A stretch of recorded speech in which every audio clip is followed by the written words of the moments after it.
This Republican majority thinks that it works for President Trump, as opposed to being an independent branch of government that serves as a check on power. And so we see endless attempts to curry favor, to kiss up. And of course, the quintessence of that is the bill before us today. The Gulf of America Act would rename the body of water formerly known as the Gulf of Mexico to the Gulf of America. The Secretary of Interior, acting through the chairman of the U.S. Board of Geographic Names, would oversee the implementation of the renaming.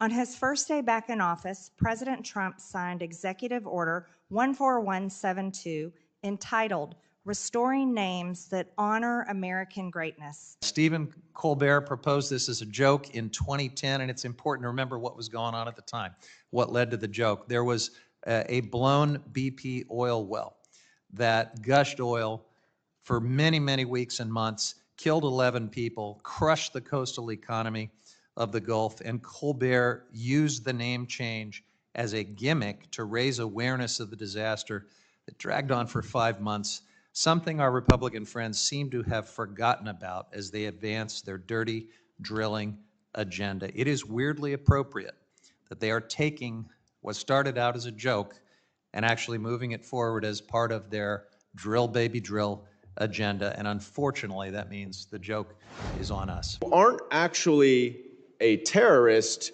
just because a member of Congress from Georgia says you are.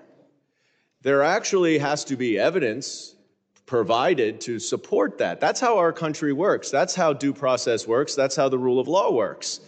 Is the president doesn't get to determine that someone is or is not a terrorist. Members of Congress don't get to determine whether someone is or is not a terrorist. But that does not seem to be something that some of my colleagues understand. The Gulf's natural resources and wildlife are an essential part of America's economy. It is one of the largest oil and gas regions in the world, providing about 14% of our nation's crude oil production and an abundance of natural gas. The resources found in the Gulf have driven innovative technologies that have allowed our nation to reach some of the deepest and richest oil reserves in the world. The Gulf is also home to many fisheries teeming with snapper, shrimp, grouper, stone crab, and other species. And it is recognized as one of the most productive fisheries in the world, with the second largest volume of commercial fishing landings by region in the nation, contributing millions of dollars to local American economies. The Gulf is also a vital region for the multi-billion-dollar American maritime industry, containing some of the largest ports in the world, including in Houston, New Orleans, and Mobile. Millions of Americans visit the Gulf each year with their families and take part in all the recreation it has to offer. Given all these contributions from the Gulf to our nation and from our nation to the Gulf, it is clear that the states which border the Gulf, Texas, Louisiana, Mississippi, Alabama, and Florida, are not the only ones that benefit from it. Therefore, it is fitting that the Gulf be named in honor of America, as it will continue to be a crucial part of our nation for generations to come. The Gulf of America Act has 15 co-sponsors. We encourage more members to sponsor this bill, and I thank the subcommittee for hearing me out today. And Madam Chairwoman, I yield back the remainder of my time. Listening to my colleagues, the Democrats on the other side of the aisle, complain and whine and defend illegal aliens that break the law the minute they cross our border is pathetic. The American people are so sick and tired of it. They cannot believe what our country has gone through. And it is enough. It is absolutely enough. But they will go on and on to defend anyone that is not American because of their America Last policies. You talk about tax dollars used. Our tax dollars should be used defending Americans. And you want to talk about spending a lot of money? Spending a lot of money should happen for American causes, American purposes, and American security. Laken Riley is a young woman who should be living her American dream, and she had the right to do it. But people that come across our border illegally are not Americans, and they do not have rights here. And that is exactly why anytime they break a law, anytime they cross into our country, they should be rounded up and shipped out as fast as possible. And if we need to build more prisons, then we'll do it. It is so shameful that the first bill of the new Congress will put a target on the back of millions of our neighbors that work so hard, that build up our communities. It is also going to increase militarization of our neighborhoods. As somebody that grew up in Southwest Detroit, where you'll find 20 different ethnicities, people from all over the world came together, and you should see how beautifully diverse it is, but how they built up communities and neighborhoods. They're an integral part of our neighborhood. And one of the things that I have been seeing over and over again on social media already, Mr. Chair, is literally militarization of Border Patrol, officials everywhere, just people scared and petrified, because that's what's exactly happening, because this promotes racial profiling. The bill blatantly violates due process. I mean, these are literally being allegations and charges, not actual convictions. Y'all act like if somebody's undocumented, they can't be deported. They can. As a former immigration attorney, I know that for a fact.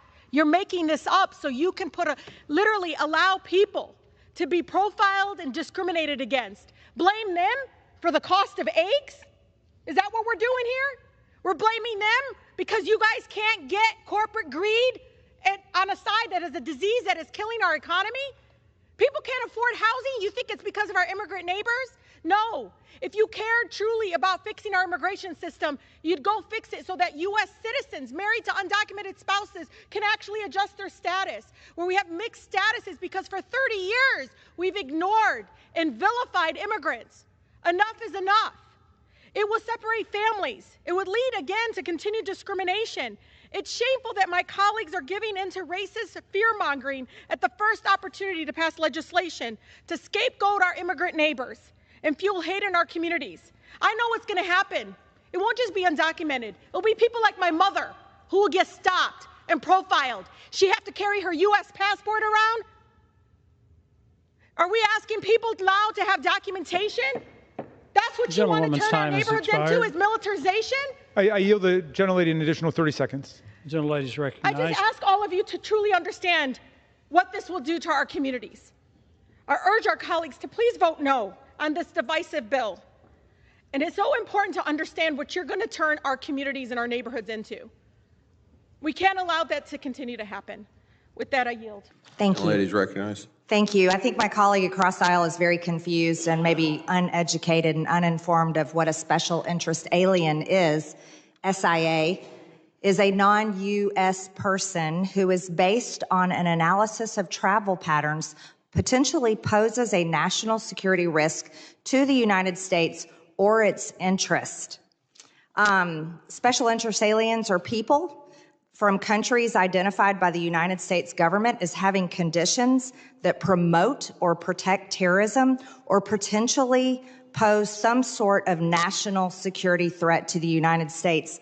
It's hard for me to fathom that anyone on this committee would be opposed to simply reporting the number of special interest aliens that Homeland, that are great men and women that served as Border Patrol agents, that any of our police, any of our ICE agents happen to detain, and it's just the number. We're just telling the American people how many. That's it. Would the gentlelady yield for a question? No, I will not yield. The Department of Homeland Security officials have publicly posted information about special interest aliens in the past, including the current Border Patrol chief and his predecessor. Custom and Border Protection already published similar numbers on its public site. For example, the terrorist screening data set. And just to go further, and this is always an interesting dynamic to me. On our side of the aisle, we trust the American people, and we believe they deserve transparency. They deserved the truth from the federal government, because it is, after all, that we swore an oath to serve the American people. And the American people are the taxpayers that pay all of our paychecks. They pay for this building. They fund this government, even though the government has plunged them into $36 trillion in debt and opened up the borders for the past 4 years and allowed it to be flooded with illegal aliens. And then the Biden administration gave them Social Security numbers. You see, this that we are trying to pass today, and we would love to have your participation. We would enjoy and really would thank you for caring about transparency and providing information to the American people that so deserve it, instead of arguing back and forth and watching you all defend special interest aliens, defend terrorists who have come in our country, and defend dangerous, violent cartels who have been deported out of our country. I know too many people that have been murdered by cartels. I know too many people, and I know their families, and have watched them mourn because they have a family member that was killed by illegal alien crimes or murdered by an illegal alien or a cartel member. This should be a simple conversation. We are all Americans, and we serve this country, not foreign countries. And that should be a simple fact that we can all recognize, not have political disagreements about. Congress, by the way, has previously released information as it relates to special interest aliens through hearings and committee reports, including the October 3rd, 2024 report from the House Judiciary Committee titled "The Biden-Harris Border Crisis: At Least 1.7 Million Potential National Security Threats." DHS has an obligation to the American people to be as transparent as possible. We owe it to the American people to be as transparent as possible. This is not targeting some innocent migrant or someone that is seeking to be a citizen of the United States. We're talking about special interest aliens, potentially terrorists, people who are linked to terrorist organizations, people who share their travel patterns, people that all of us should not want in the United States, and the American people don't want them here either. This isn't giving their name. This isn't telling what country they're from. This isn't giving their address. This isn't saying where they work. This isn't saying anything. It's not showing their picture. It's simply saying how many came across the border each month. It's very simple, Mr. Chairman. I yield back the remainder of my time. Gentlelady yields. All right.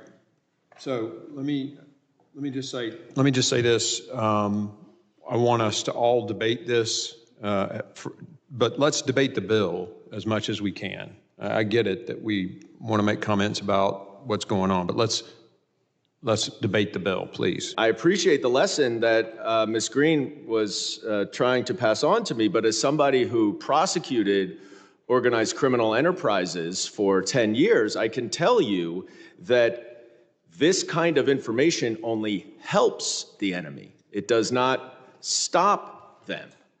And it's bad enough that you're misrepresenting what your bill says, but it's even worse than the fact that the information that's being provided will help the enemy and will do nothing to help keep our homeland secure. So I wish that, A, we had an accurate representation from the sponsor of this bill as to what it is, and B, that if it were actually that, we'd be having a very different discussion.